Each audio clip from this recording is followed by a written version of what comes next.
मित्रांनो, फुलाला सुगंध मातीचा या मालिकेच्या आजच्या भागामध्ये कीर्ती रोपचा टास्क कंप्लीट करते। तेव्हा पाटील मॅडम तिला व्हेरी गुड असं बोलतात।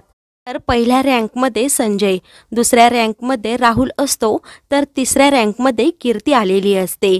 पाटील मॅडम आणि विनायक सरांना खूप आनंद झालेला असतो। नंतर संजय आपल्या रूममध्ये येतो आणि स्वतःशीच बोलत असतो की मी माझे वीक पॉइंट्स नोट करेल आणि त्यांनाच माझी ताकद बनवेल, कारण बेस्ट कॅडेटची ट्रॉफी मलाच मिळायला पाहिजे। दुसरीकडे जिजी अक्का दरवाजाजवळ जान्हवीची वाट पाहत असतात। तेवढ्यातच शुभम तेथे येतो आणि विचारतो, एवढा उशीर झाला आहे, तू एवढा वेळ जागी का राहतेस? तेव्हा जिजी अक्का सांगतात, जान्हवी तिकडे गेली आहे, मी तिला सांगितलं होतं की 10च्या आत घरामध्ये यायचं, परंतु अजून तिचा पत्ता नाही। तेव्हा शुभम सांगतो की मी तिला फोन करून पाहतो। जिजी अक्का बोलतात की मी तिला फोन करण्याचा प्रयत्न केला, परंतु तिचा मोबाईल बंद होता। जिजी अक्कांना खूप टेन्शन आलेलं असतं। तर दुसरीकडे जान्हवी दिलीपच्या घरून येत असते। तिला खूप वेळ झालेला असतो, ती एकटीच असते, तिला रिक्षा पण भेटत नसते। पुढ्यातच दोन मुलं तेथे गाडीवर येतात आणि जान्हवीला बोलतात, काही चिकनी मुलगी दिसते असं म्हणून तिच्या भोवती गोल गोल फेऱ्या घालत असतात। त्यानंतर ते दोघेही गाडीवरून खाली उतरतात आणि जान्हवीचा हातच पकडून ठेवतात। जान्हवी खूप घाबरते आणि रडायला लागते। तेव्हा ती स्वतःचा बचाव करण्याचा प्रयत्न करत असते, ती पळत असते, परंतु ती मुले तिला पकडून ठेवतात। पुढ्यातच तेथे एक गाडी येऊन थांबते, तिच्यातून एक महिला खाली उतरते आणि त्या मुलांची चांगलीच धुलाई करते, त्यांना काठ्यांनी मार देते। तेव्हा ते दोघेही धूम ठोकतात। जान्हवीला थोडं बरं वाटतं, जान्हवी तिला थँक्यू बोलते। तेव्हा कविता जान्हवीला सांगते की आपला बचाव आपणच केला पाहिजे, आपण नेहमी स्ट्रॉंग असलं पाहिजे। जान्हवी बोलते, मी तुम्हाला कुठेतरी पाहिल्यासारखं वाटत आहे, आपली अगोदर ओळख होती का? तेव्हा कविताही बोलते, मला पण असं वाटतंय आपल्या दोघींची नक्की काहीतरी ओळख आहे। तेव्हा जान्हवी तिला विचारते, तू कविताच का? तेव्हा कविता हो बोलते। जान्हवी सांगते, मी शुभम दादाची बहीण आहे। हे ऐकून कविताचा चेहरा पडतो। तेव्हा ती जान्हवीला बोलते, चल मी तुला घरी सोडते। जान्हवी त्यासाठी नकार देत असते, परंतु कविता बोलते की तुला मध्येच पुन्हा कोणी त्रास दिला तर? जान्हवीचा नाईलाज होतो। तेव्हा कविता गाडीत बसते, तर जान्हवी मनात विचार करते, ही कविता ऐनवेळी शुभमदादा आणि तिच्या लग्नातून पळून गेली होती। जिजी अक्कांना जर ती घरी आली हे समजलं तर खूप त्रास होईल। दुसरीकडे जिजी अक्का आणि शुभम खूपच काळजीत असतात। शुभम बोलत असतो, मी नाक्यावर जाऊन पाहू का, जान्हवी आली की नाही? तेव्हा जिजी अक्का हो बोलतात। शुभम जायला निघतो, तेवढ्यातच जान्हवी घरी येते। जान्हवीला पाहून जिजी अक्कांना खूप राग येतो, कारण खूप वेळ झालेला असतो। जान्हवी जिजी अक्कांची माफी मागते, तर शुभम जान्हवीला विचारतो, तुझ्याबरोबर दिलीपराव होते, मग का नाही आले? जान्हवी सांगते, मीच त्यांना सांगितलं की मी माझी एकटी जाईल। जान्हवी दोघांनाही सांगते की रस्त्यामध्ये दोन गुंड माझ्या पाठीमागे लागले होते। हे ऐकून जिजी अक्का आणि शुभमला खूप मोठा धक्का बसतो, दोघेही घाबरतात। शुभम जान्हवीची काळजी करतो। जान्हवी सांगते, एका मुलीने मला वाचवलं होतं।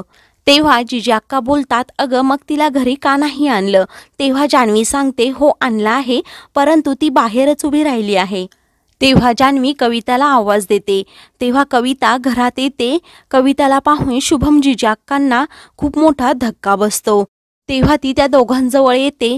जिजी अक्कांना लग्नातील सर्व प्रकार आठवत असतो की कविताच्या बाबांनी लग्नाच्या दिवशी सांगितलेलं असतं, कविताला कमी शिकलेला नवरा नको होता, म्हणून ती जास्त शिकलेल्या मुलाबरोबर पळून गेली, कारण तिचं लग्न शुभम बरोबर होणार होतं। जिजी अक्कांचा कविताला पाहून खूप राग अनावर होतो। शुभम तर कविताकडे पाहतच राहतो।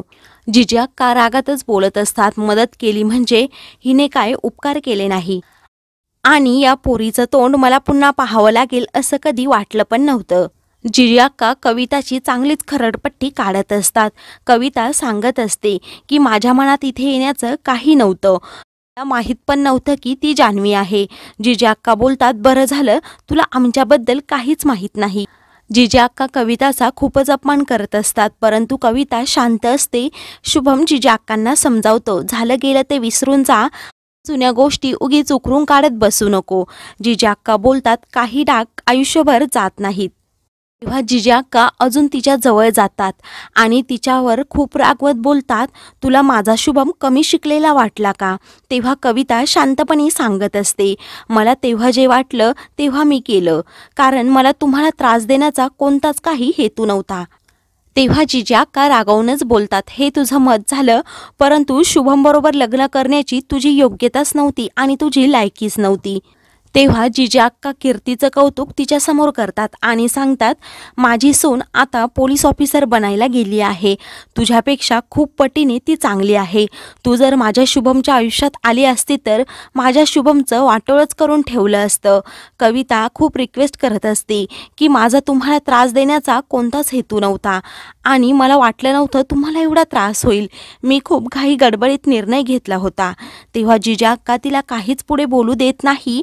घरातून चालती हो असं बोलतात. तेव्हा कविता गुपचूप तेथून जाते.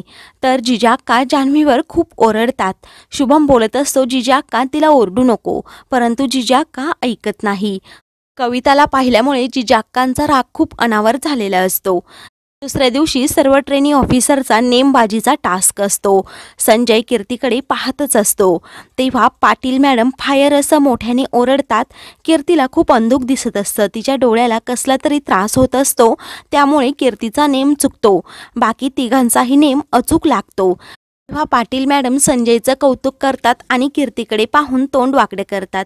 कीर्तीला खूप वाईट वाटत असतं. तेव्हा रोमा बोलते, कीर्ती एवढं मनाला वाईट वाटून घेऊ नको. बाकीच्या सर्व टास्कमध्ये तू छान इम्प्रूव्हमेंट करत आहे. तेव्हा कीर्ती हो बोलते आणि मनातल्या मनात विचार करत राहते की मला एका डोळ्याने अंधुक कसं काय अचानक दिसायला लागलं. तर इकडे सोनाली आणि जान्हवी भाजी निवडत असतात. तेव्हा जान्हवी सोनालीला बोलते की शुभमच्या आयुष्यात एवढं काही घडून गेलं ते मला माहीतच नव्हतं. तेव्हा सोनाली शुभमच्या लग्नाबद्दल सर्व सांगू लागते की कशाप्रकारे कविता भर मांडवातून पळून गेली होती. सोनालीचं हे बोलणं जिजा अक्कांच्या कानावर पडतं. जिजा अक्का तिच्यावर खूप संतापतात. तर शुभमला खूप वाईट वाटत असतं. जिजा अक्का बोलतात, यापुढे त्या मुलीचा विषय अजिबात घरात काढायचा नाही. तर सोनाली तोंड गप ठेवते. तेवढ्यातच शुभमला कीर्तीचा फोन येतो. तेव्हा कीर्ती तिच्या टास्कबद्दल सांगत असते आणि मी खूप छान प्रगती करत आहे असंही बोलते. तेव्हा शुभम खूप खुश होतो. तेव्हा ती सांगते, आमचा झेंडा शेवटच्या नंबरवरून दुसऱ्या नंबरवर पण आला आहे. मात्र शुभमला कीर्तीचं खूप कौतुक वाटतं आणि खूप प्रयत्न करायला सांगतो. तेव्हा जान्हवी आणि सोनाली कीर्तीची विचारपूस शुभमकडे करतात. शुभम सांगतो, आज त्यांना लांब उडीमध्ये 20 पैकी 16 मार्क्स मिळाले आहे. तेव्हा जिजा अक्का शुभमला विचारतात, 20 पैकी फक्त 16च मार्क्स का मिळाले? बाकीचे 4 मार्क्स कुठे गेले? शुभम सांगतो की हे मार्क्स पण चांगले आहेत. तर शुभम दुकानात जातो. तेव्हा जिजा अक्का विचार करत राहतात की 20 पैकी 20 गुण मिळवणारी खूप मुले असतील. जर कीर्तीला हे मार्क्स मिळाले नाही तर तिला चषक कसा मिळणार? मित्रांनो, पुढील भागामध्ये कीर्ती पाटील मॅडमकडे येते आणि माझ्या नणंदेचं लग्न आहे, मला सुट्टी हवी आहे, फक्त 1 दिवस अशी रिक्वेस्ट करते. पाटील मॅडम तिला खूप खडसवतात आणि सुट्टी देण्यासाठी नकार देतात. दुसरीकडे कविताची मदत घेण्यासाठी जिजा अक्का नकार देते. तर मित्रांनो, अशाच मालिकेंचे पुढील भाग पाहण्यासाठी चॅनलला सबस्क्राईब करा.